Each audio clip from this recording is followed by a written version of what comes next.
la Bible ici-bas illumine nos pas. De sa gloire, Dieu vient nous remplir. Quand je veux ce qu'il veut, en son nom, je le peux. Simplement, il faut croire et obéir. Croire et obéir pour que Dieu puisse ouvrir les écluses célestes. Il faut croire et obéir.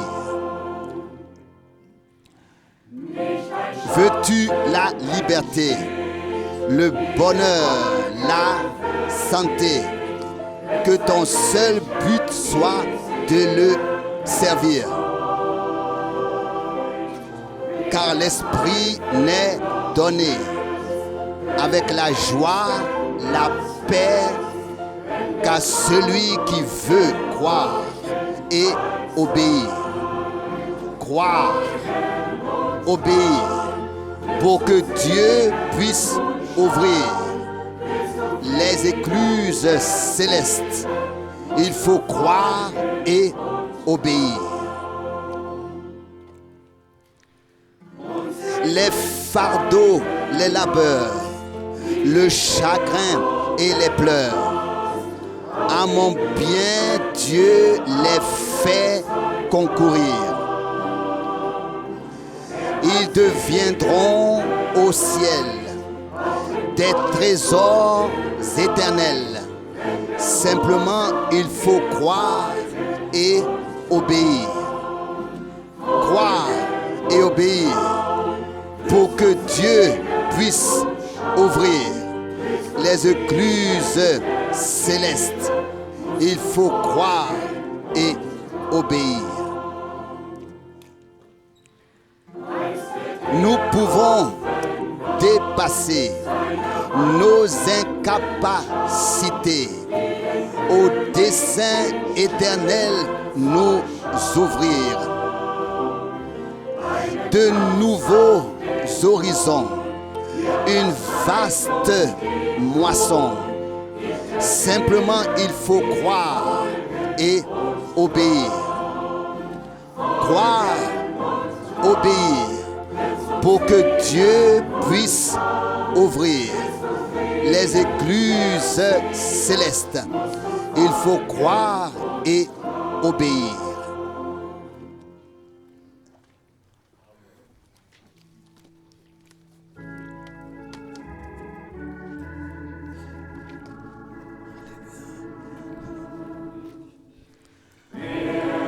Il est notre Père. Il est notre joie. Enfant, dis-le, es-tu fatigué? Viens à lui encore aujourd'hui. Cherche avec ton regard. J'ai la face de Jésus. Il veut te rendre heureux. Il ne te déçoit pas. Alléluia, Alléluia, Alléluia, Alléluia. Le vainqueur de Golgotha. Il prie notre douleur, nos douleurs. Il prie notre malheur. Donnez-lui, offrez-lui votre cœur. Lui, au Seigneur seul. Il est notre bonheur, notre assurance, notre cœur, le soleil de notre cœur. Il ne se couche jamais.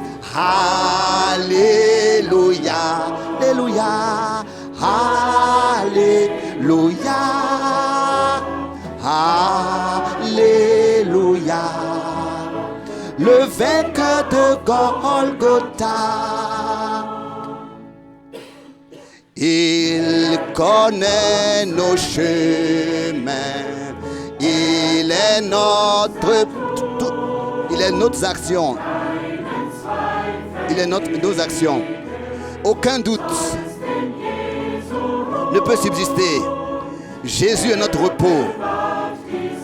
Il garde les siens jusqu'à son apparition. Il n'oublie personne. Il les unit tous. Alléluia, Alléluia, Alléluia, oh, Alléluia. Le vainqueur de Golgotha. Lui, il est notre roi. Il est notre gloire. Nous sommes petits et insignifiants et peu. Il nous combat, il nous conduit, dans la bataille. Il nous a rachetés par son sang. Le troupeau qu'il a élu, il les a baptisés de son esprit. Oh, comme c'est merveilleux! Alléluia, oh, Alléluia, Alléluia. Le vainqueur de Golgotha. Alléluia, Alléluia, Alléluia. Le vainqueur de Golgotha.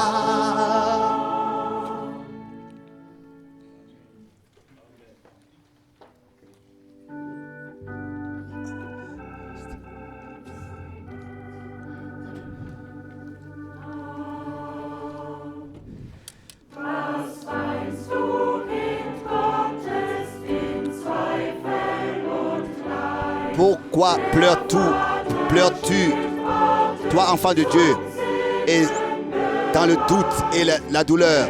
Le Père attend continuellement pour te bénir. Il est prêt continuellement à te bénir.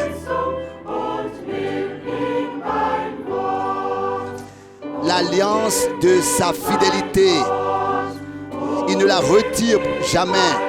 Crois chaque promesse et prends-le au mot, prends-le au mot, prends-le au mot. Crois chaque promesse, prends-le au mot.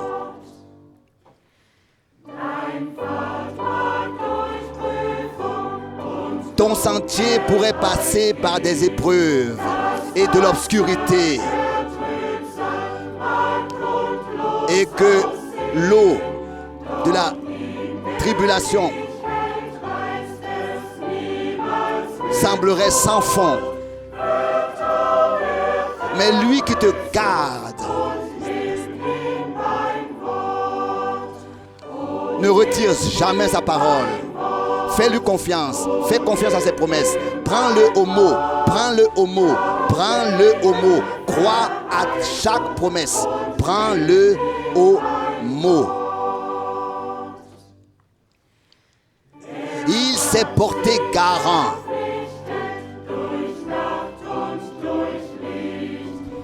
Par la nuit et la lumière, de te conduire fidèlement. Ne doute pas. Quand les nuages se font voir dans la vallée, va de l'avant. Toi, enfant de Dieu dans la détresse, prends-le au mot. Prends-le au mot. Prends-le au mot. Crois chaque promesse et prends-le au mot. Son cœur, son pouvoir, oui, lui-même est avec toi et tout ce qu'il a est pour toi. Toi, tu es co-héritier de Christ. De quoi as-tu peur? Qu'est-ce que tu crains?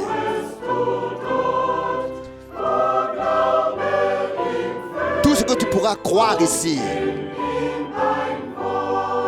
appartient. Oh, crois entièrement. Prends-le au mot. Prends-le au mot. Prends-le au mot. Crois chaque promesse. Prends-le au mot. Oh, prends-le au mot. Oh, prends-le au mot. Crois toutes les promesses. Crois-le au mot.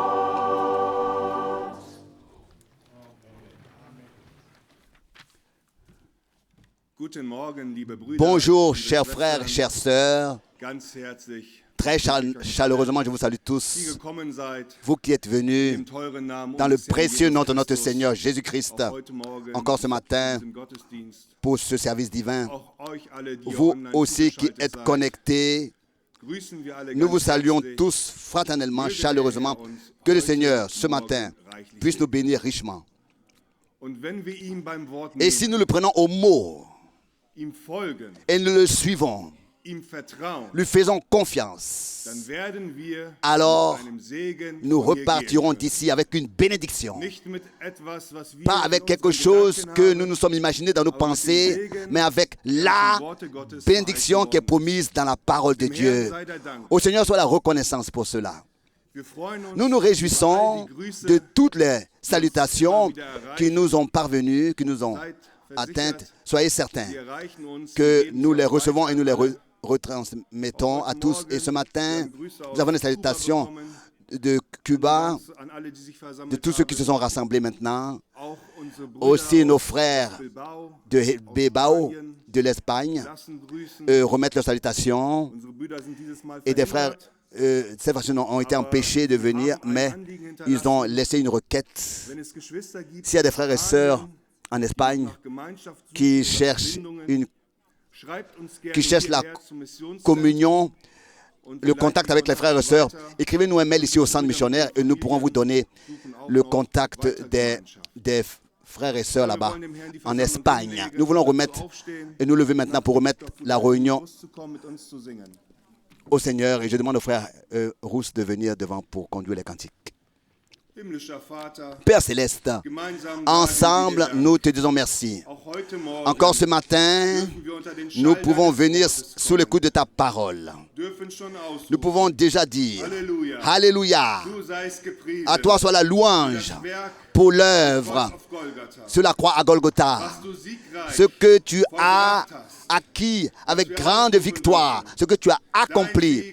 Ta victoire est aussi notre victoire. Nous nous tenons sous le sang précieux de l'agneau de Dieu. Nous sommes fils et filles de Dieu. Et nous pouvons venir à toi avec la demande que tu puisses encore ce matin nous bénir. Et que ton Saint-Esprit puisse nous conduire. Et que ta parole, que nous croyons, soit confirmée en nous. Nous te donnons la reconnaissance au nom de Jésus. Amen. Chantons comme premier cantique de ce livret, le numéro 10. Le numéro 10. Oh, comme est beau le nom de Jésus. Le numéro 10.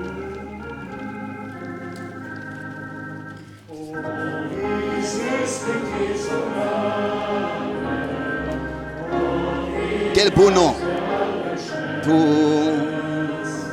Aucun que mon cœur préfère, au nom de Christ mort pour moi.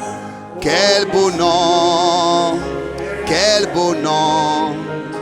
porte loin de l'éternel. Quel beau nom, oh, que celui d'Emmanuel. Quelque grand que soit un homme, qu'il soit prince ou qu'il soit roi, alléluia, de quelque nom qu'on le nomme, Jésus est plus grand pour moi. Quel beau nom, porte loin de l'éternel. Quel beau nom,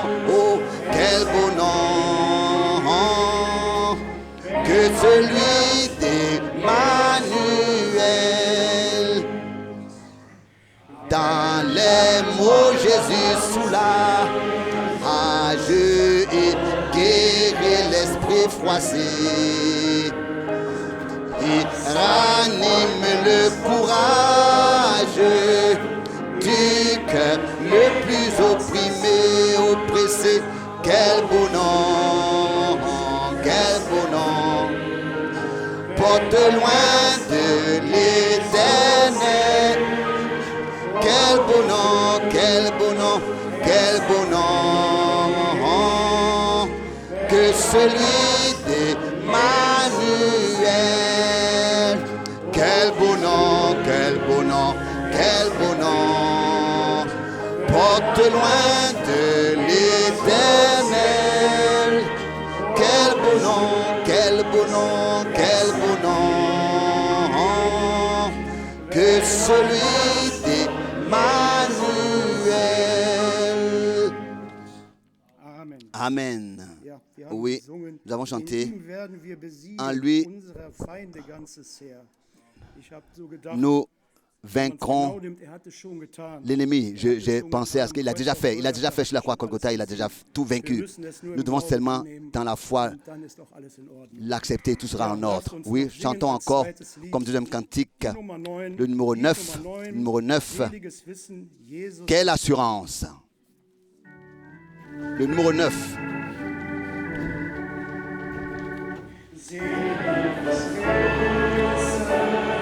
Je suis sauvé, quel avant-goût du ciel m'est donné, né de l'esprit, baptisé de feu, créé de nouveau, je vis pour Dieu. C'est mon histoire et c'est mon chant. Louez mon sauveur le jour durant. C'est mon histoire et c'est mon chant. Louez mon sauveur le jour durant. Maintenant à moi Dieu se révèle. Je vois des anges, vision si belle, descendant et m'apportant d'en haut, de son grand amour, les doux échos. C'est mon histoire et c'est mon chant. Louez mon sauveur le jour durant. C'est mon histoire et c'est mon chant. Louez mon sauveur le jour durant.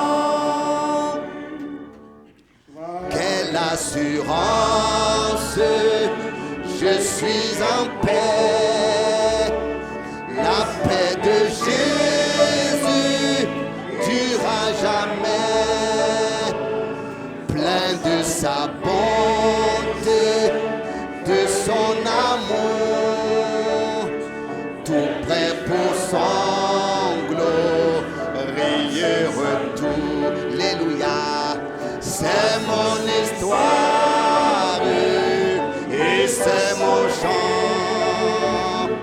Louez mon sauveur le jour durant.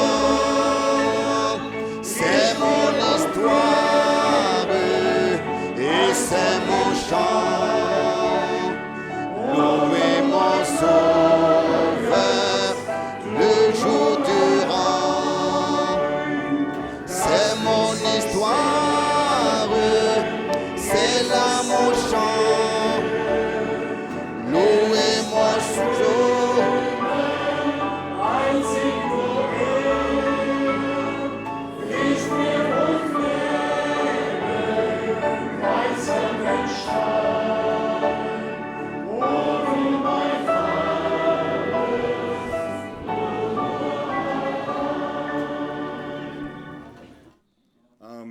Amen. Wir sind hier, Nous sommes ici den Herrn pour zu rühmen, louer et glorifier le Ihm die Seigneur, Ehre zu lui apporter geben. l'honneur, sein Wort zu hören pour écouter sa parole und seine Verheißung zu erleben. et pour vivre ses promesses. Dafür dürfen wir Et nous dankbar pouvons sein. être reconnaissants pour cela. Vielleicht eine Peut-être organisatorische encore Sache noch. une chose Hier ist ein d'organisation Hörgerät ici. Il abgegeben worden. y a eu un appareil pour les oreilles qui a été, au cas où quelqu'un a perdu Gerne nach der Versammlung holen. son appareil pour Und l'écoute. wenn schon jetzt jemand in unserer Mitte S'il y a sein déjà quelqu'un sollte, parmi nous der hier ist, sich taufen qui est zu ici pour lassen, se laisser baptiser aujourd'hui, bitte zu unseren Brüdern allez dort à nos am frères Eingang, à l'entrée, au gebt diacre, ihnen kurz Bescheid, et faites-le leur savoir damit sie auch uns hier pour qu'ils vorne puissent aussi informieren devant können nous informer und auch et aussi dementsprechend pour que nous puissions vorbereitet préparer tout à Wir wollen l'avance. zur Einleitung Nous voulons, comme introduction, lire une parole werden. Epheserbrief, de l'Épître aux Éphésiens, Kapitel 5, le chapitre und 5, Vers 25. du verset 25. Epheser, Éphésiens, Kapitel 5, chapitre 5, und Vers du 25. verset 25.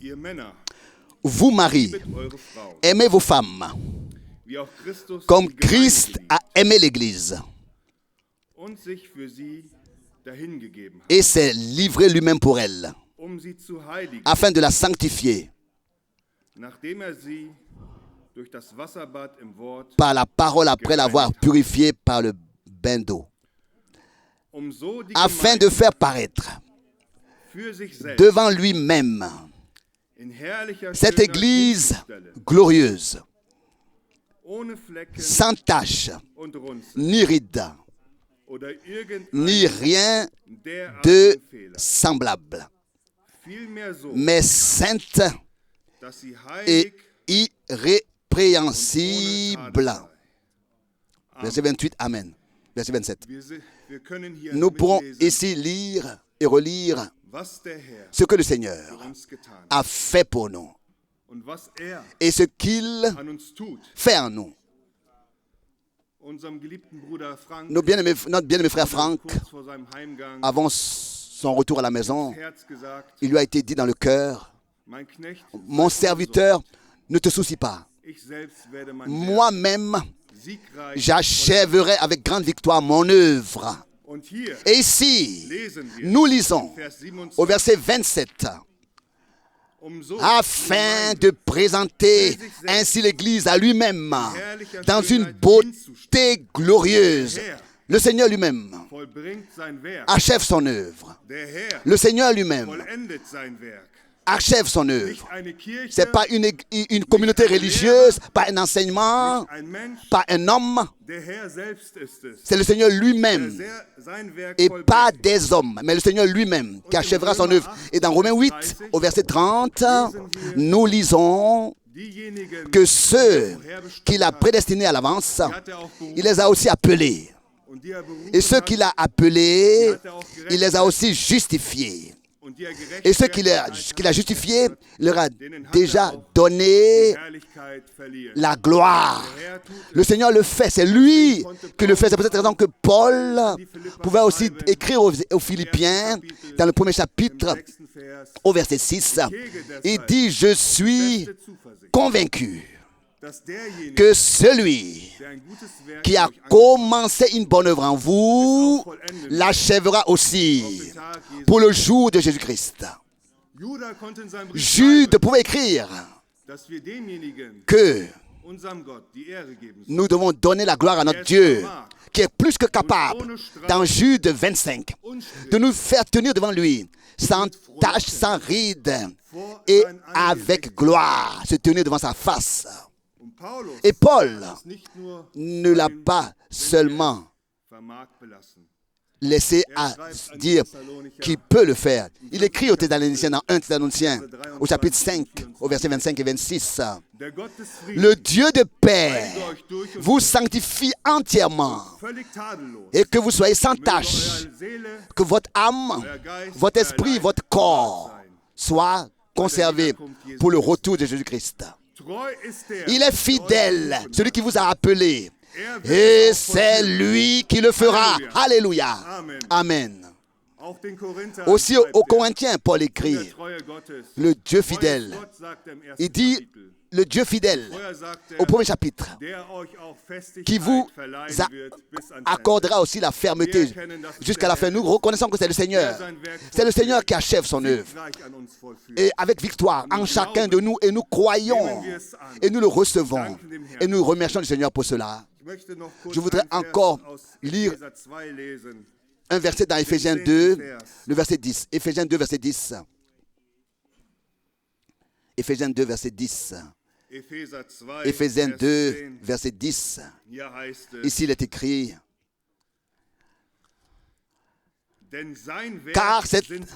car nous sommes son ouvrage. Car c'est à lui que nous appartenons, étant son ouvrage, créé en Jésus-Christ pour de bonnes œuvres que Dieu a prévues d'avance, afin que nous puissions marcher en elles. Car nous sommes son ouvrage, nous sommes son ouvrage. Et bien, mes frères et sœurs, à Tite, Paul écrit que le Seigneur lui-même s'est donné pour se créer un peuple qui lui appartient, qui est zélé pour de bonnes œuvres. Tite 2, verset 14. Quelqu'un pourrait dire, oui, vous devant, faites des bonnes œuvres. Non. Le Seigneur veut t'utiliser, il veut toi, chacun de nous, et vous aussi qui êtes connectés. Le Seigneur veut nous utiliser tous. Et de quelles œuvres il s'agit? Le Seigneur dit, n'est-ce pas, les œuvres que j'ai faites, vous les ferez aussi. Le Seigneur dit, il dit clairement de quelles œuvres il s'agit. Et laissez-moi vous poser la question. Qu'est-ce qui est écrit ici? Est-ce que nous devons attendre pour ces œuvres? Ou bien est-ce que le Seigneur a déjà préparé les œuvres pour nous, pour que nous puissions y marcher? Ici, il est écrit qu'il les a déjà préparées. Bonnes œuvres que Dieu a prévues d'avance. Mais il y a une condition, celui qui croit. Et dans Jean 14, verset 12, il est écrit, celui qui croit fera les œuvres que j'ai faites et encore de plus grandes. Qu'est-ce qui est écrit dans Marc 16, du verset 17? Il est écrit là-bas, aux prophètes, ces miracles suivront, et qu'il est écrit que ces miracles accompagneront frère Branham, et que c'est écrit que ces miracles accompagneront les prédicateurs. Non. Ces signes et prodiges accompagneront ceux qui croient.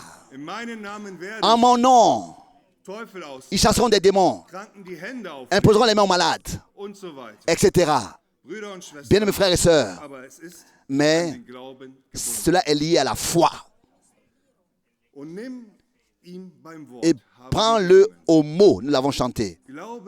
Crois chaque promesse. Prends Dieu au mot. Est-ce que nous pouvons prendre Dieu au mot quand nous disons une telle parole?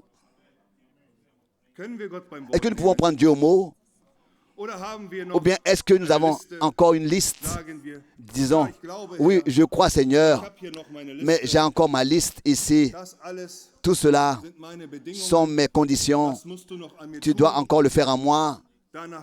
Alors je pourrais croire ta parole après, que les œuvres sont déjà prévues à l'avance pour que je puisse les accomplir. Le Seigneur ne cherche personne pour lui prescrire ce qu'il doit faire, mais il cherche ceux qui le prennent au mot, qui disent, si cela est écrit, que ces signes accompagneront ceux qui auront cru, alors qu'elles puissent me suivre, car je crois ta parole. Nous voulons aller dans l'examen de notre conscience. Avec quelles dispositions sont venus ici aujourd'hui? Ou bien alors, aussi ceux qui sont connectés. Sommes-nous venus und sagen, ja, et dire Seigneur, et disons Seigneur, oui, gute Belehrung nous empfangen, voulons recevoir un bon enseignement, ein schönes Erlebnis haben. vivre une belle expérience avec Dann toi, fahren wir nach et ensuite nous Hause repartons à la maison. oder sagen Ou bien wir, alors nous disons, die wir in den Häusern sind, nous qui sommes à la maison, oui, eine schöne Predigt heute, c'est une belle prédication aujourd'hui, Mittagessen und wir et après machen uns nous einen schönen Tag. faisons un repas de midi et nous Oder faisons sind wir mit dem un Verlangen après-midi hier, agréable. Ou bien alors est-ce que nous sommes venus avec un désir et ceux qui sont connectés pour servir le Seigneur, mit einem innigen Verlangen, avec un désir Herr, profond zu dans dienen, notre cœur de servir le Seigneur, zu sagen, de wir dire, sind dein Werk. nous sommes ton ouvrage, Seigneur, je veux te servir. Schenke mir heute die Accorde-moi Kraft aujourd'hui la force hierzu, dass wenn ich pour te rausgehe, servir, pour que quand je reparte dass d'ici, mir die Zeichen folgen, les signes puissent me dass suivre ich bekennen et que je kann, puisse reconnaître et ich bin confesser ein Zeuge que je suis un témoin dessen, de was du ce tust. que tu fais. Der Herr hat sein Le Wort Seigneur uns geschenkt. nous a accordé sa parole Und tausende von Jahren stand es hier jetzt et geschrieben. cela est écrit depuis des mille ans. Aber in dieser Zeit, Mais dans ce temps, sa parole va s'accomplir en ceux die es glauben. qui la croient. Wir glauben Et nous sein croyons Wort. sa parole Wir glauben et nous unserem croyons Gott, notre der Dieu sein Wort uns qui geschenkt nous a accordé sa parole. Lasst mich fragen, Laissez-moi demander, haben wir einen Gott, Avons-nous der heute noch die Sünder rettet? un Dieu aujourd'hui qui sauve les pécheurs? Amen. Haben wir einen Gott, Avons-nous le Dieu encore aujourd'hui qui guérit? Amen. Amen. Haben wir einen Gott, Avons-nous le Dieu der heute noch die qui aujourd'hui Gebundenen encore befreit? délivre les liés? Amen. Amen. Haben wir einen Avons-nous le Dieu heute noch qui aujourd'hui mit Geist und Feuer baptise tauft? d'esprit et de feu? Gott? Amen. Amen. Sind wir Sommes sein Werk? nous son ouvrage? Amen. Glauben wir jedes Croyons-nous Wort so, chaque wie parole es geschrieben telle steht? qu'elle est écrite? Amen. Écrite. Amen. Folgen uns die Est-ce que Zeichen nach, die wir les glauben? miracles nous suivent, nous qui croyons? Amen. Amen. Amen. Dann lasst uns Alors nous voulons aufstehen nous lever und dem Herrn die Versammlung et remettre hinlegen. la réunion au Seigneur.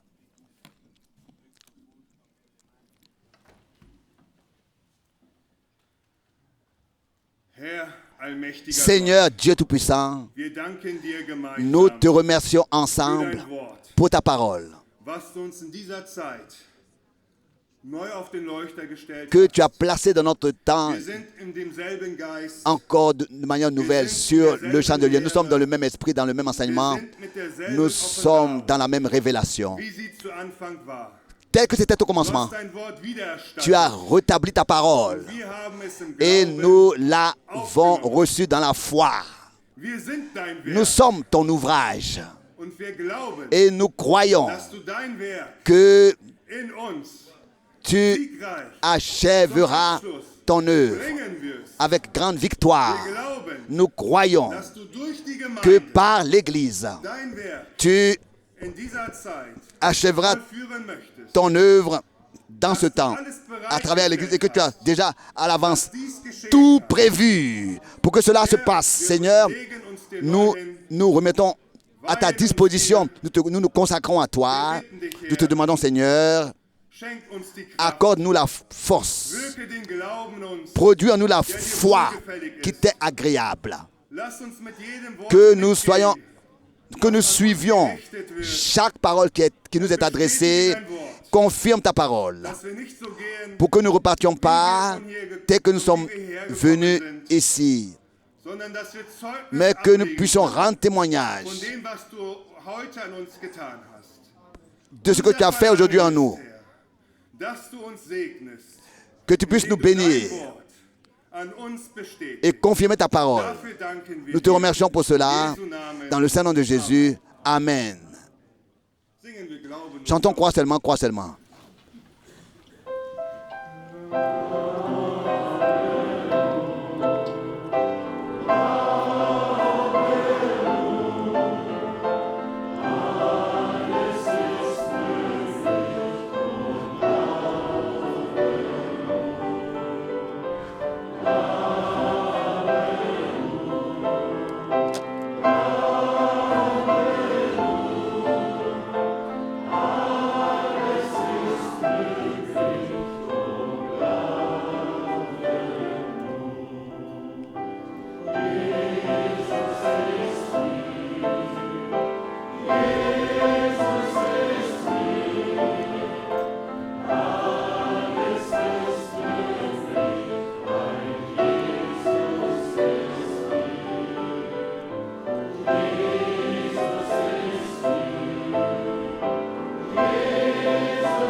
Amen. Vous pouvez vous asseoir.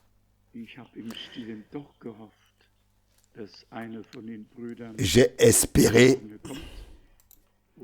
dans mon cœur qu'un des frères s'avance pour apporter la parole du Seigneur, ne serait-ce qu'un témoignage. Vous savez bien que les témoignages sont nécessaires. La parole, elle est prêchée. Les gens font l'expérience de ce qui est présenté dans la prédication de la part de Dieu, puis ils témoignent ensuite de ce qu'ils ont vécu et expérimenté. Cela fait tout simplement partie du processus. Il n'y a rien de plus beau qu'une réunion où l'on entend sans cesse de nouveaux témoignages de ce que Dieu a fait. C'est ce que nous voulons devenir. Ce qu'il a fait il y a 30, 40 ou 20 ans était bien. D'autres en ont témoigné, peut-être même nous-mêmes en partie. Mais les témoignages récents, frais, sont toujours les meilleurs. Vous savez, mercredi soir dernier, frère Reinhold Illing nous a brièvement transmis les salutations de Pologne. En Suisse, j'ai entendu beaucoup plus de choses de la part du frère qui l'accompagnait.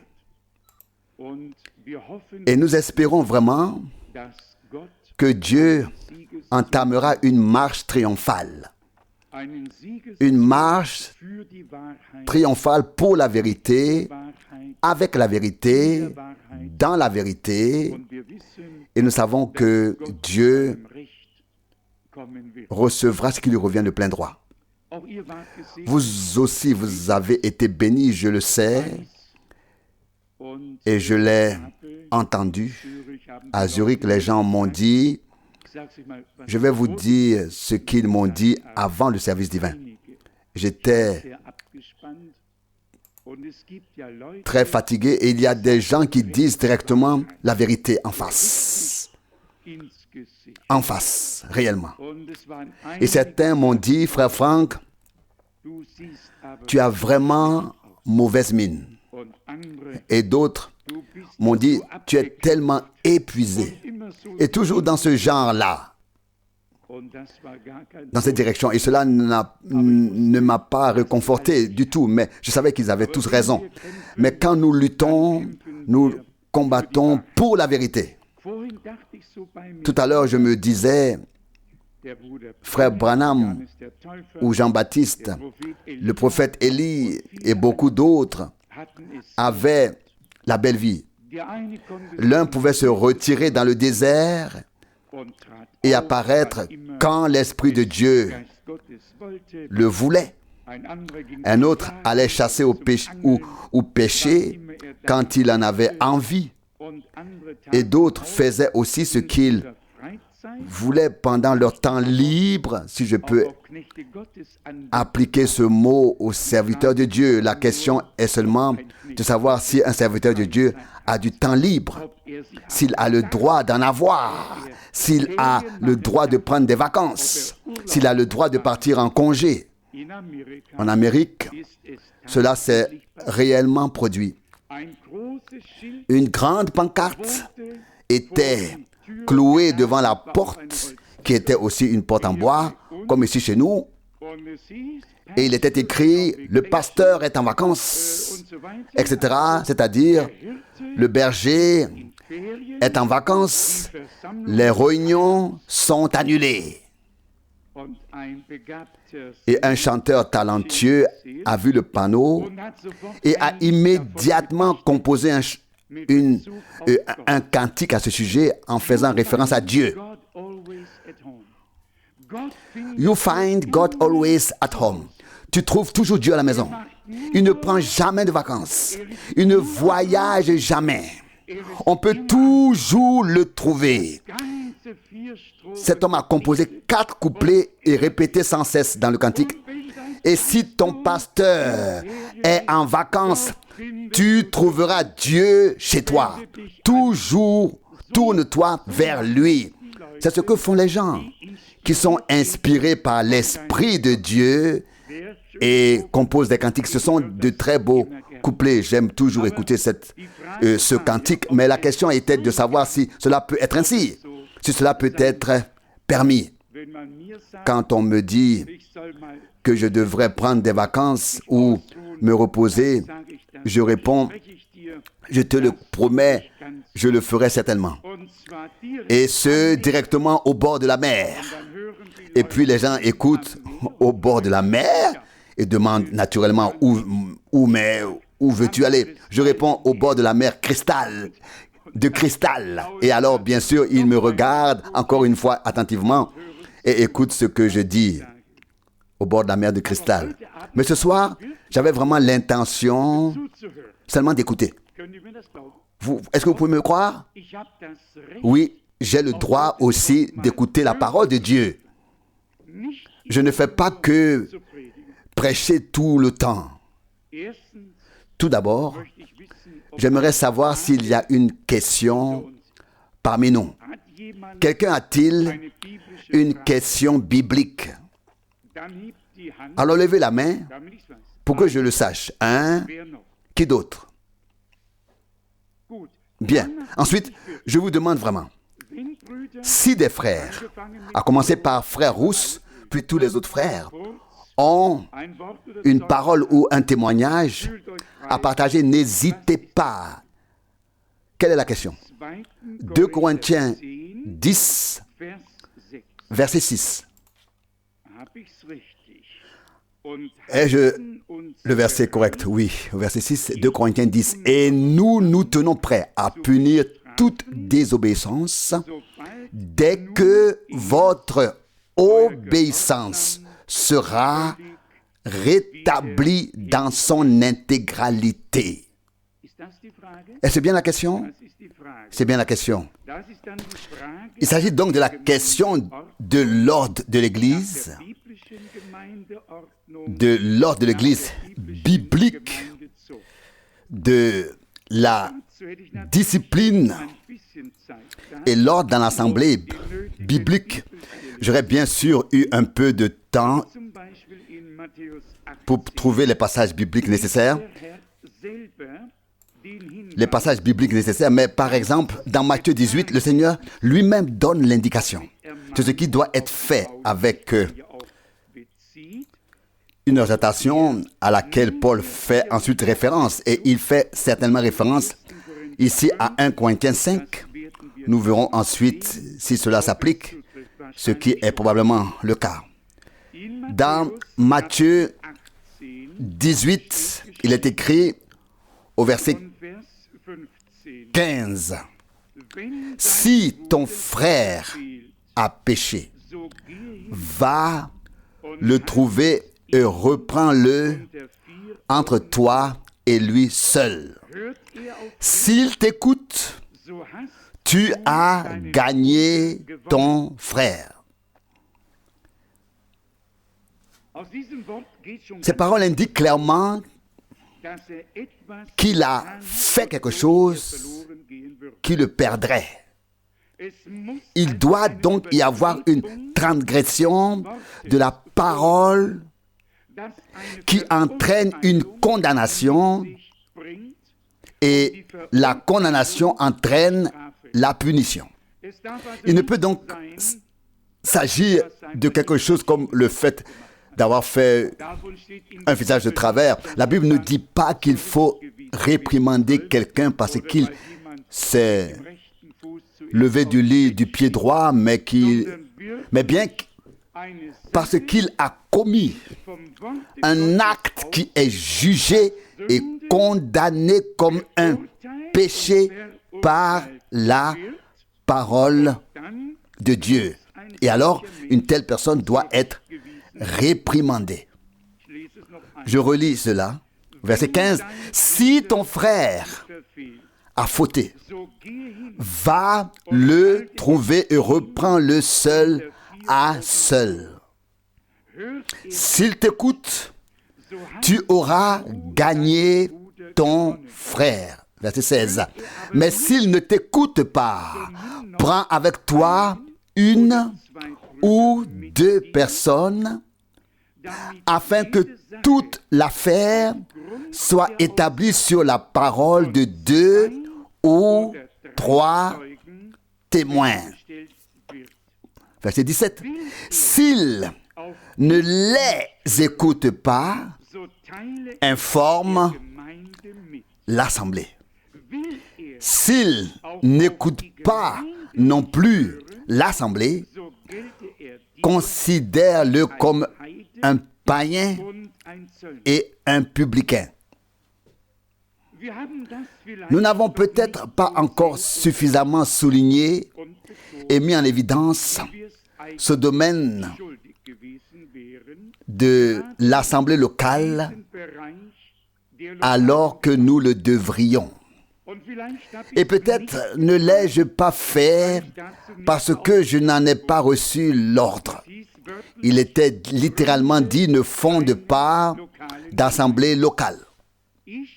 Je ne suis pas le berger de cette assemblée locale. Je peux servir avec mes frères ensemble, mais mon ordre, mon mandat est d'aller de ville en ville pour proclamer la parole et distribuer la nourriture emmagasinée. Nous l'avons déjà dit très clairement ici, peut-être pas au cours des 2 ou 3 derniers mois, mais certainement au cours des 2 ou 3 dernières années. On me demande sans cesse: oui, mais dis-nous comment nous devons faire dans l'assemblée locale. Je dois toujours répondre la même chose. Je suis désolé. Ce n'est pas mon travail. Et je me garderai bien d'entrer dans une fonction qui ne m'appartient pas. Quand il s'agit de proclamer la parole prophétique, le conseil de Dieu, les choses qui sont réellement à l'ordre du jour divin, c'est une chose que Dieu m'a simplement confiée, qui m'a été donnée directement, sans que j'y contribue. Quand il s'agit de l'édification de l'assemblée locale, ma prière est que Dieu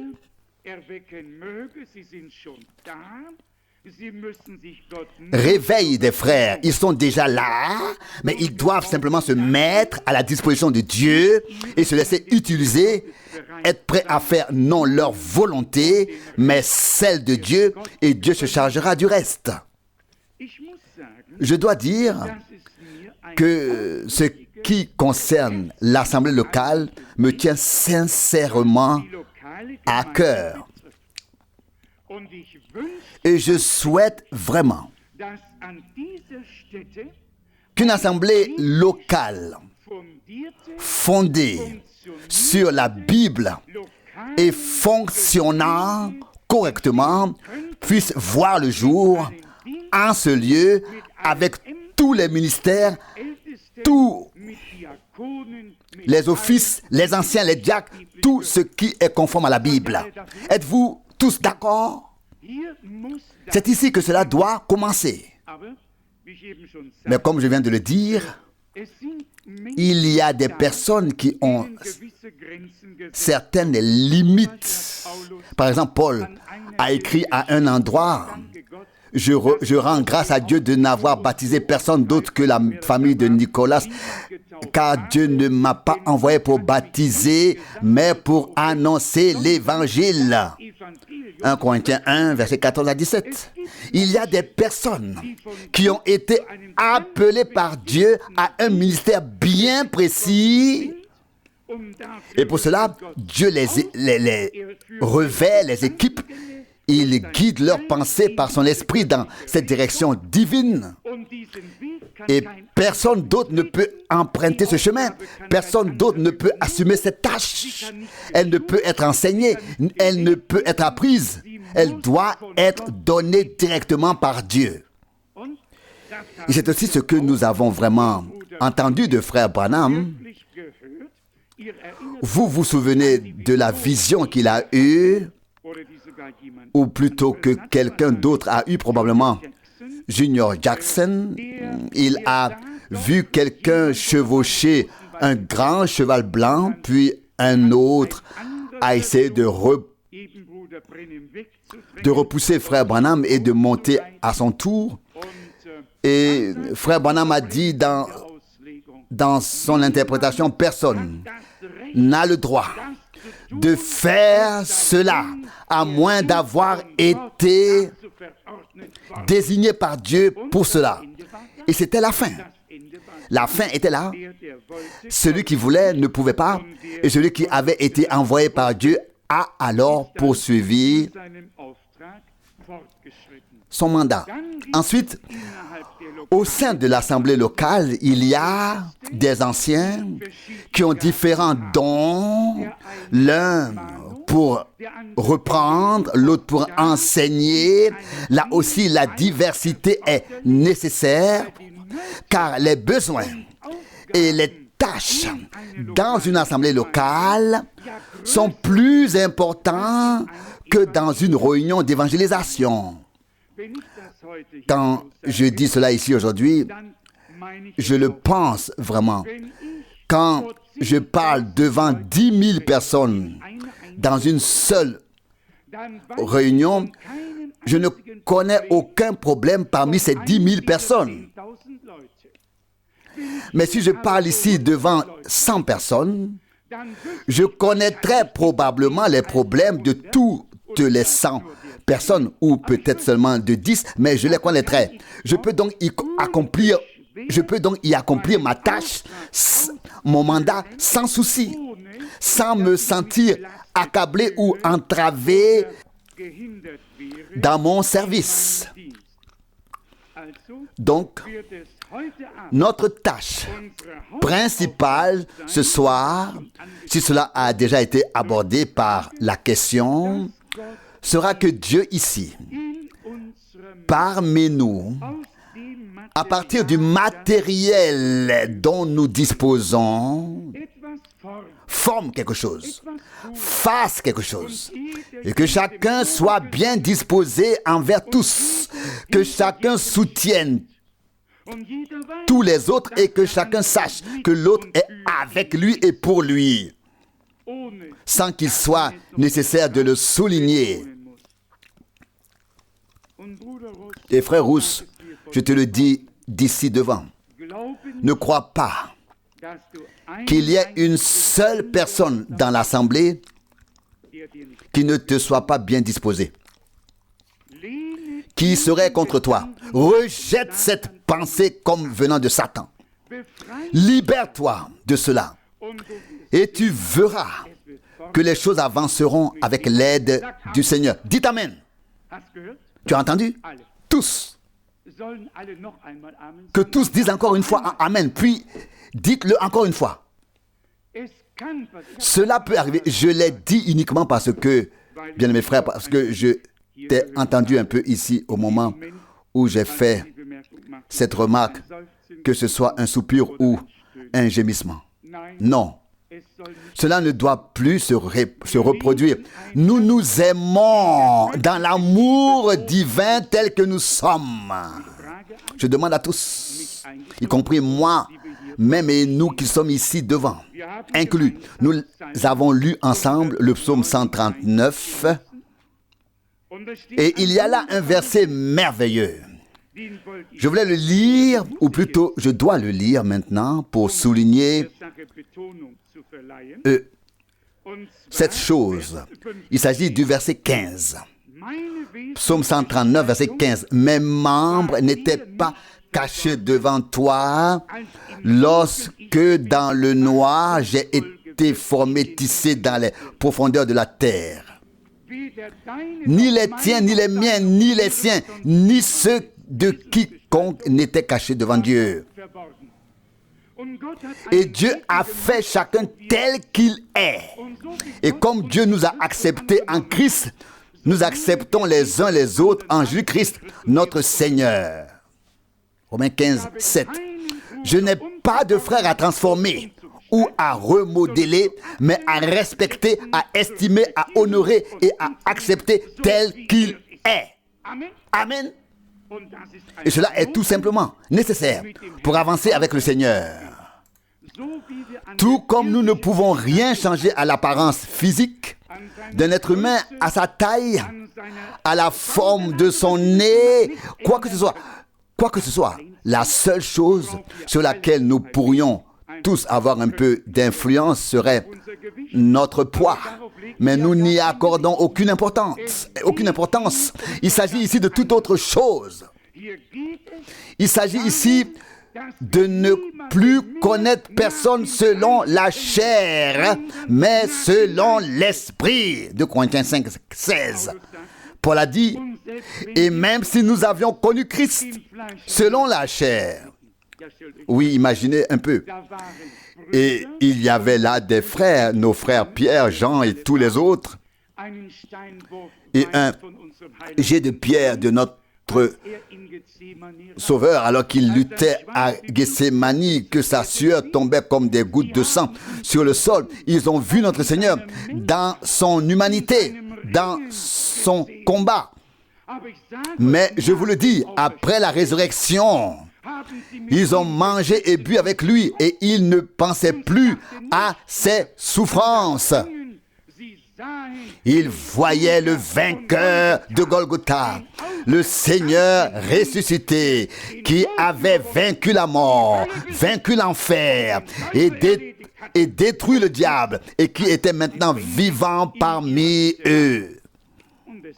C'est pourquoi Paul a dit, même si nous avons connu Christ selon la chair, si nous l'avons connu dans son humanité, maintenant nous ne le connaissons plus ainsi. Et il en va de même pour nous tous. Si nous voulons que Dieu reçoive ce qui lui revient de plein droit, nous devons lui en donner la possibilité. Et nous le savons tous très bien, d'un point de vue terrestre. Mais prenons seulement nous trois qui servons ici depuis des dizaines d'années au même endroit. Comme nos caractères sont différents, nous trois. Oui, imaginez un instant frère Rousse et pensez un instant, voilà comment devrait être frère Franck. Oui, mais qu'est-ce que cela donnerait? Et puis imaginez frère Franck et dites, oui, voilà comment devrait être frère Rousse. Et puis imaginez frère Schmitt et dites, voilà comment devrait être frère Rousse et frère Franck. Comme frère Schmitt, alors tout serait en ordre. Ce n'est pas possible. Frère Schmitt doit être comme il est. Et je n'ai rien à lui reprocher. Frère Rousse doit être exactement comme il est. Et je ne sais pas ce que je pourrais lui reprocher. Oui, en ce qui me concerne, pourquoi devrais-je appliquer une autre mesure? Je dois être comme je suis. Et c'est tout. Et cela vaut pour nous tous. Pour tous les frères aussi et toutes les sœurs. Nous devons nous respecter les uns les autres dans l'amour de Dieu et nous accepter tels que nous sommes. Pour revenir à la question et au passage de Matthieu 18 ici,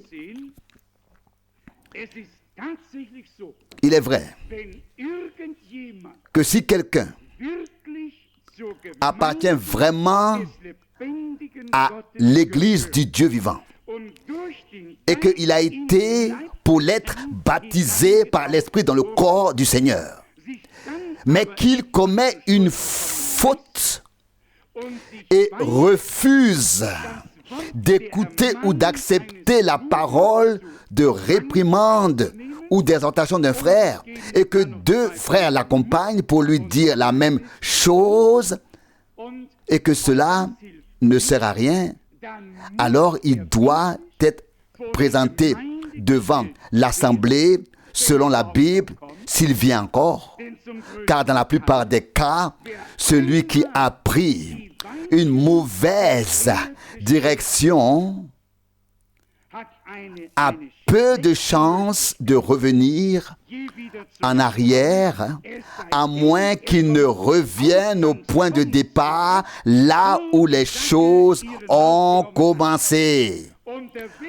En chemin, il ne parvient pas à redresser la barre. Il sort de la courbe. Frère Branham a également dit cela. Vous devez revenir au point de départ et recommencer à partir de là. Mais parler aujourd'hui à quelqu'un de l'ordre de l'Église, si vous dites simplement à certaines personnes, il est écrit que nous ne devons pas abandonner l'assemblée, ils se moquent de vous. Elles disent, quoi? L'assemblée, je me sens beaucoup mieux chez moi à la maison. C'est un esprit antichrist, déguisé sous une apparence pieuse, qui est sur le chemin de la perdition. L'Esprit de Dieu sera toujours en accord avec la parole de Dieu et amènera les gens à être en accord aussi avec la parole de Dieu en toutes choses. Si quelqu'un s'attend à ce que Dieu marche ainsi avec lui, dans ses voies, non. Et encore non. Pourquoi est-il écrit? Ils ont abandonné le droit chemin de Pierre 2,15. C'est écrit. Et qu'ont-ils fait? Ils cherchent des enseignants qui leur disent ce qui leur plaît. Ici aussi, en cet endroit. Si l'on avait agi conformément à la Bible, l'assemblée serait encore aujourd'hui intacte, sans aucune exception. Sans aucune exception.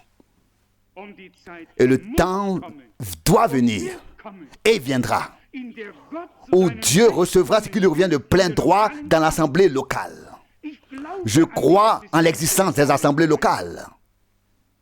Paul a écrit, a adressé ses épîtres aux assemblées locales, que ce soit à Éphèse, à Corinthe ou ailleurs. Il y avait des assemblées locales partout et elles sont bibliques. À la différence près que je n'ai pas pour mandat de fonder une assemblée locale dans d'autres villes, car je ne pourrais pas m'en occuper, sinon j'aurais trop à faire et ce n'est pas mon ordre, mon mandat. Dieu le Seigneur savait ce qu'il faisait et ce qu'il disait et ce qu'il voulait que l'on fasse. Mais tous ceux qui vraiment ne sont pas prêts à écouter, ne croyez pas qu'il soit possible de se détacher, de tout abandonner et pensent ensuite qu'ils peuvent se détacher tout en continuant d'appartenir à l'Église du Dieu vivant. Non, cela n'est pas possible. Dieu a des assemblées locales. Dieu a une Église universelle. Cela fait partie du modèle biblique. Et tous ceux qui appartiennent à l'Église du Dieu vivant s'y soumettront. Ils se soumettront à l'ordre de l'Église. Il n'y aura pas de rébellion en eux, car si nous sommes devenus partie intégrante d'une chose, comment pouvons-nous nous retourner contre ce dont nous faisons partie intégrante? Le royaume serait alors divisé et ne pourrait en aucun cas subsister. Donc, l'ordre biblique est donc le suivant. Si quelqu'un commet une faute, cela ne doit pas être porté devant tout le village ou toute la ville, mais le frère qui l'apprend, le premier, doit aller lui parler. Et cela, comme Paul l'explique plus loin, dans Galates 6, verset 1, avec un esprit doux. Là aussi, il est important de savoir comment parler aux gens. S'il n'écoute pas, le frère prend avec lui une ou deux personnes. S'il n'écoute toujours pas, l'affaire est portée devant l'assemblée. Et il est écrit dans Matthieu 18, 17, « Alors qu'il soit pour vous comme un païen et un douanier. » Car dans son cœur, un homme ne peut accepter Dieu s'il se détourne de sa parole et s'en écarte.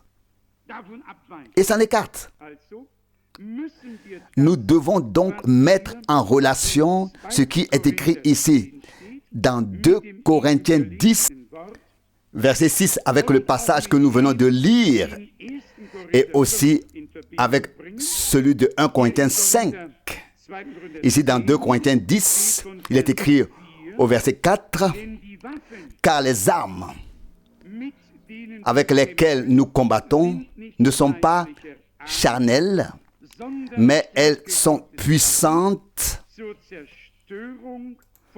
par le moyen de Dieu pour renverser des forteresses. Nous détruisons par elles des raisonnements. » Verset 5. « Et toute forteresse élevée qui s'élève contre la connaissance de Dieu, et nous amenons tout raisonnement captif à l'obéissance du Christ. » Verset 6. « Et nous sommes prêts à punir toute désobéissance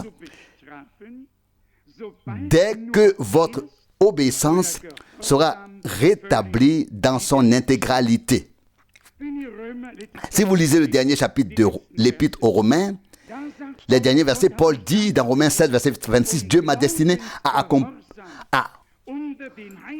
produire l'obéissance de la foi parmi les nations. » Alors, allez à cette parole qui convient certainement ici dans 1 Corinthiens 5, un jeune homme vivait effectivement avec sa mère, avec la femme de son père.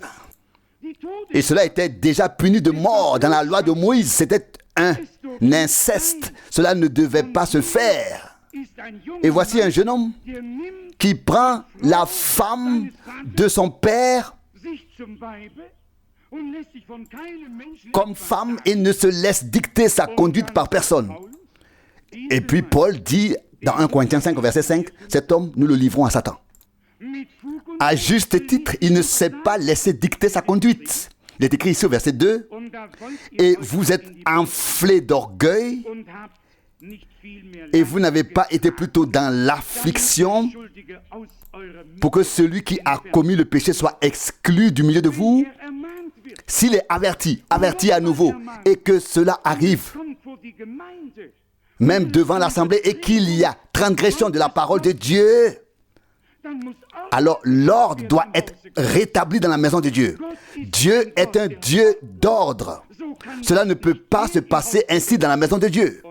Et puis, si vous continuez à lire tout le chapitre, il est écrit ici, vous pouvez aussi lire le verset 5. Et nous livrerons cet homme à Satan pour la destruction de la chair, afin que l'esprit soit sauvé au jour du Seigneur Jésus. C'était un homme baptisé dans l'esprit. Et cet esprit devait être sauvé au jour de Jésus-Christ.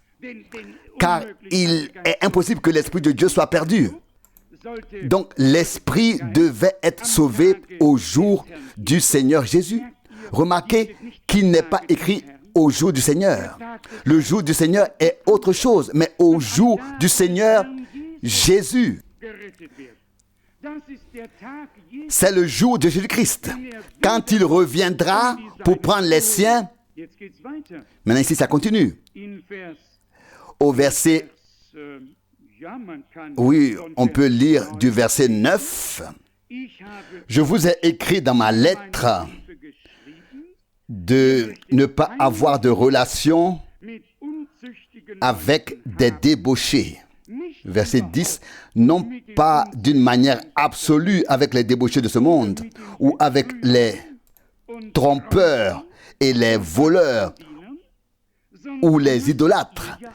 Sinon, autrement, il faudrait sortir du monde. Maintenant, je vous écris ainsi. Vous ne devez avoir aucune relation avec quelqu'un qui se dit frère et qui est un débauché, un trompeur, un idolâtre, un calomniateur, un ivrogne ou un voleur. N'ayez même pas de lien fraternel autour d'un repas avec un tel homme.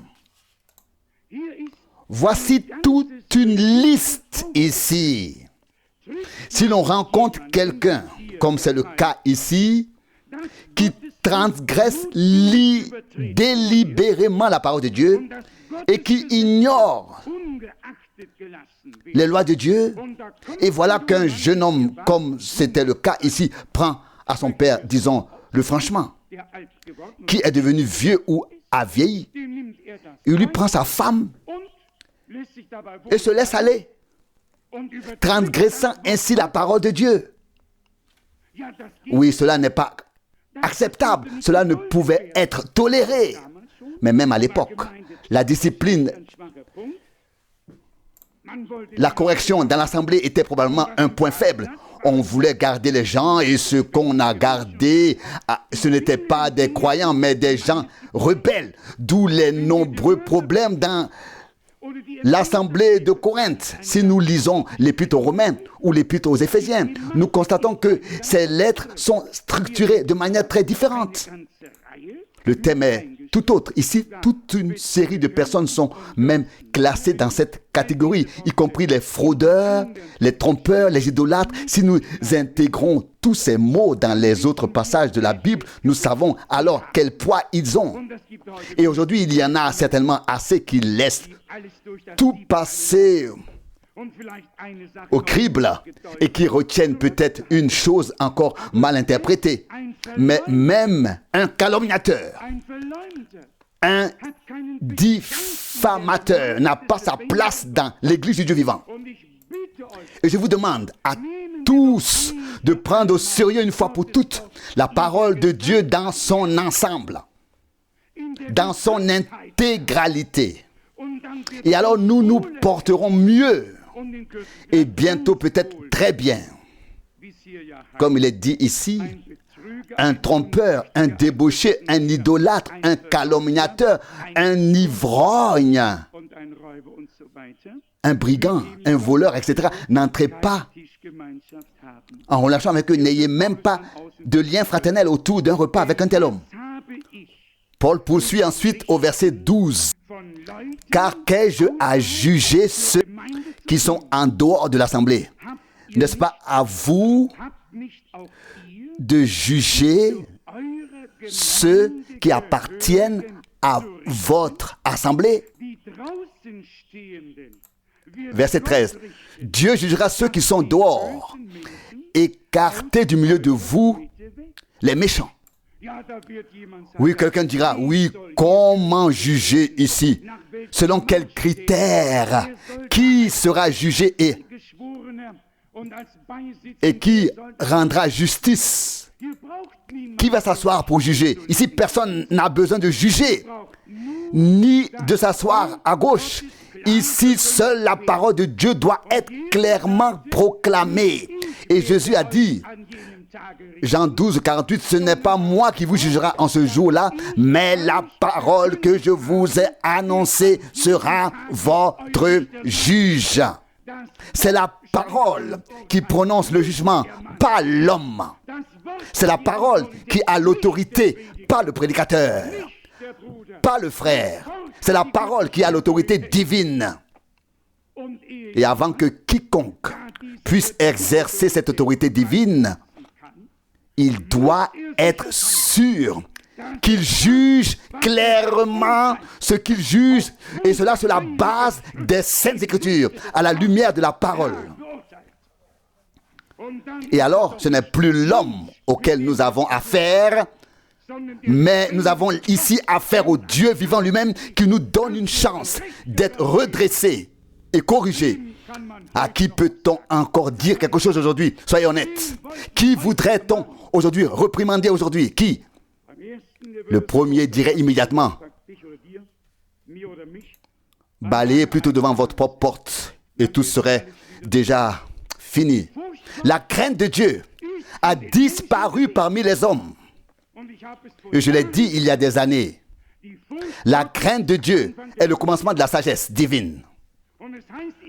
Proverbe 9, verset 10. Et il est dit dans les Actes des Apôtres, et par les mains des apôtres, de grands miracles et des prodiges se faisaient et une grande crainte s'emparait de tous. Actes des Apôtres 2, 43. C'était la crainte de Dieu dans l'Église. Et les gens étaient bénis. Revenons donc à cette parole qui a été posée comme une question. Paul s'exprime ici très clairement. Il dit dans 2 Corinthiens 10, verset 4, nous ne combattons pas à la manière de la chair, selon des critères humains, selon des règles humaines, mais nous combattons avec des armes spirituelles pour détruire tout ce qui s'oppose à la connaissance de Dieu. Pas à la tienne ou à la mienne, pas à une connaissance romaine ou protestante, mais tout ce qui s'élève contre la connaissance de Dieu doit être abattu par l'épée de l'esprit, par les armes de Dieu. Et les Écritures en parlent également. Puis, l'apôtre poursuit dans 2 Corinthiens 10, au verset 5, nous renversons tous les raisonnements et toute prétention qui se lève contre la connaissance de Dieu et nous amenons toute pensée captive à l'obéissance de Christ.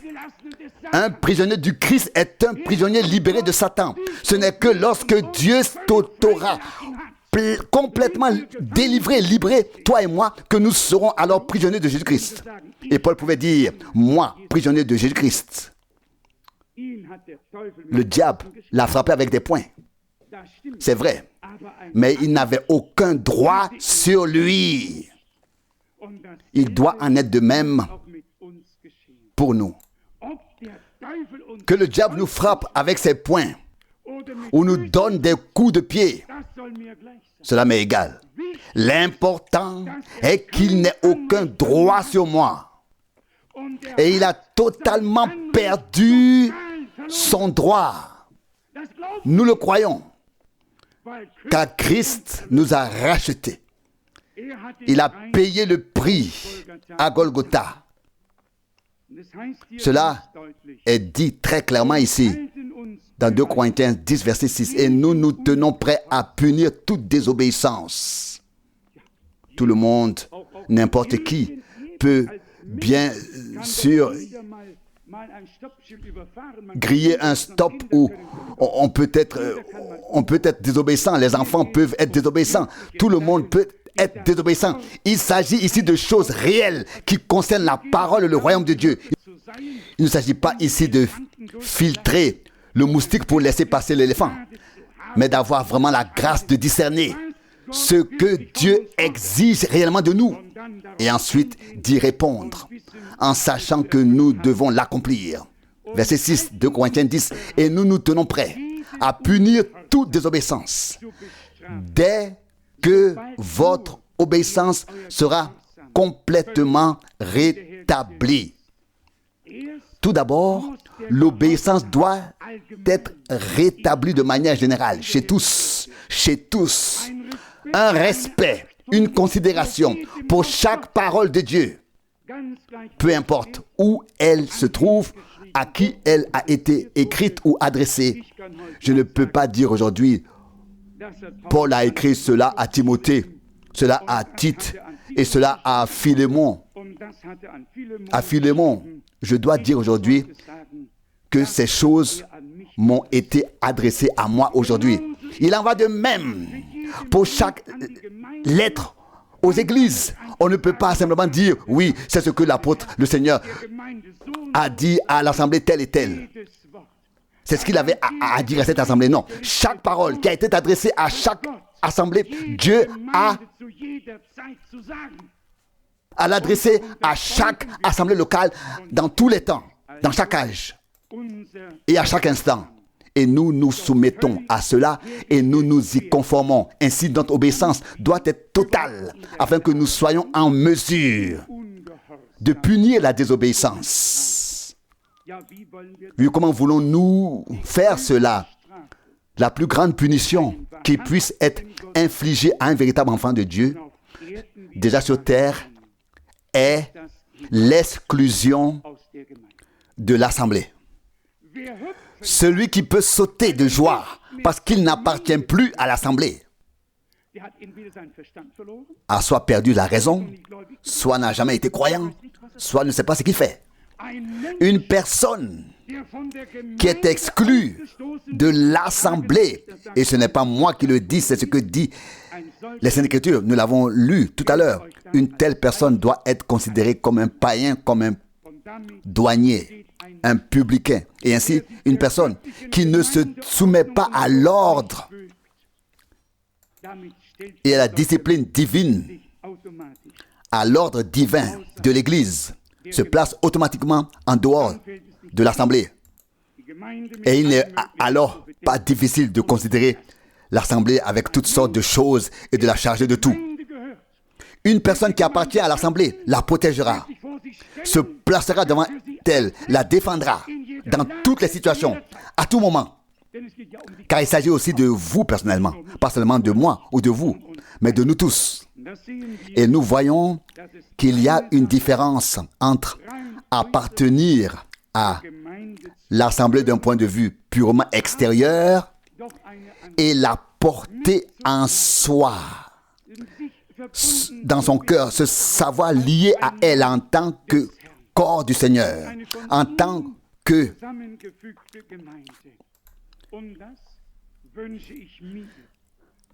l'assemblée qu'il a rassemblée. Et c'est ce que je souhaite, à nous tous. Je le dis ouvertement. Je fais partie de l'assemblée, de ce lieu. Si l'on voulait me priver de cette part, alors autant m'amener directement au cimetière. Ma vie n'aurait plus aucun sens. Je fais partie intégrante de l'assemblée locale. Est-ce votre cas? Est-ce votre cas? Je crois que oui. Je crois que vous l'êtes. Je crois que nous le sommes tous. Mais nous devons maintenant reconnaître la voie biblique et veiller à marcher dans les directives et les limites, dans les limites de la parole. Et puis, même si cela ne relève pas tout à fait de mes attributions, je vais dire de ma fonction, ou ne s'applique pas tout à fait à moi, je voudrais dire ceci. Les anciens de l'assemblée locale ont pour première tâche de s'occuper des problèmes qui se posent. Ce n'est pas à l'assemblée ni aux individus, mais cela commence quelque part par ceux qui ont la responsabilité avant d'être un jour portés devant l'assemblée ensuite. Et nous demanderons aussi à Dieu que nos frères qui ont été établis par lui soient à sa disposition, afin que nous ayons confiance en eux. Imaginez, c'est écrit dans l'Ancien Testament, déjà dans 2 Chroniques 20, verset 20. Confiez-vous en Dieu et vous serez sauvés. Confiez-vous en ses prophètes et vous serez vainqueurs. Je l'ai toujours dit dans les assemblées locales. Lorsque les gens me demandaient, ainsi que les prédicateurs, priez pour les malades, je répondais seulement dans une salle neutre, lors d'une évangélisation où aucun berger local n'a la responsabilité. Ici, dans l'assemblée locale, ce sont les frères de cette assemblée qui en sont responsables. Car la confiance de l'assemblée ne doit pas être placée en un homme qui tient 3 réunions et qui ensuite, pendant 1 an, on ne l'entend plus et on ne le voit plus. La confiance d'une assemblée locale doit être placée dans les berger dans les anciens de l'assemblée locale. Amen. Amen. Et nous exprimons notre confiance à nos frères. Cela ne me pose aucun problème. Je pourrais alors parler encore plus vite que d'habitude. Je crois que Dieu nous a donné cette indication ce soir. Je ne l'ai pas cherché, je voulais justement me rasseoir tout de suite. Dieu connaît mon cœur. Je n'ai même pas eu le temps de relire une seule parole. J'ai raccroché le téléphone et je suis venu directement à l'assemblée. Dieu sait tout. Et nous disons, comme Pierre l'a dit autrefois, Seigneur, tu sais toutes choses. Tu sais que je t'aime. Jean 12, 17. Même après certains échecs dans la vie d'un homme, lorsqu'il vient au Seigneur, il reçoit de l'aide. Pierre a échoué 3 fois. 3 fois, le Seigneur lui a demandé, m'aimes-tu? Et puis il a dit, paie mes agneaux, paie mes brebis, paie mes agneaux. Nous aimons ceux que Dieu a aimés et établis. J'ai l'impression intérieure que nous avions besoin de cette parole. Nous en avions besoin pour établir une base biblique pour l'édification biblique d'une assemblée locale. Je souhaite que Dieu continue à nous conduire dans cette direction, qu'il nous aide, en particulier à faire preuve d'humilité et à nous soumettre à la parole. Alors tout ira bien. Et aussi la confiance en lui et en nos frères. Et Dieu nous fera du bien. Dieu nous récompensera. Et il nous bénira de la richesse de sa grâce. Amen. Levons-nous et prions. Nous te remercions pour ta parole précieuse et sainte. Dès le commencement, au Seigneur, tu as donné au premier homme le choix entre l'obéissance et la désobéissance, entre la foi et l'incrédulité. Seigneur, et cela se retrouve tout au long de la Bible. La désobéissance à ta parole est comme le péché de sorcellerie. Elle entraîne une malédiction et précipite tout dans la perdition.